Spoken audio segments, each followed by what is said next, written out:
The Mysterious Christmas Gifts of Papa Smith. In the snowy heart of Sundance, Wyoming, anticipation danced like snowflakes around the Spitzenburger house. Christmas Eve had arrived, and Owen, Evie, and Olivia were consumed by a blend of excitement and curiosity.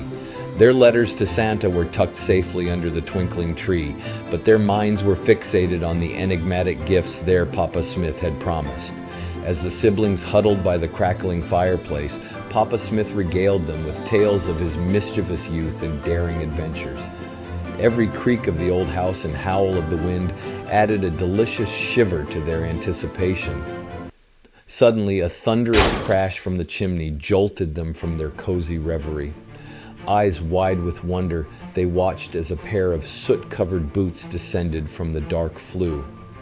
"Santa's early," Evie whispered, her heart pounding like a drum solo, but as the figure emerged, their excitement curdled into a gasp. It wasn't a jolly red-suited figure, but a rather disgruntled-looking burglar, covered in ash and sporting a knitted Christmas beanie. "Great," the burglar grumbled. "Just what I needed. A cocoa-fueled audience for my chimney acrobatics." While the siblings exchanged panicked glances, Papa Smith calmly sipped his cocoa and chuckled. "Well, I suppose you've earned a cup, too, after that impressive entrance. Just try not to knock over the stockings." The burglar blinked, bewildered by this unexpected hospitality. As he accepted the steaming mug and settled awkwardly onto the hearth, Papa Smith began a new tale, weaving a story of Christmases past, where kindness often found a home in the most unlikely of places. The burglar listened, his hardened expression softening with each nostalgic memory. Sipping his cocoa, he found himself captivated by the warmth of the room and the laughter of the children. And as the night wore on, a remarkable transformation began to unfold. As the night deepened, the burglar, whose name they learned was Gray, much to everyone's amusement, found himself drawn into the Spitzenberger family's warmth. He shared stories of his own childhood, not tales of daring robberies, but of lost dreams and forgotten hopes.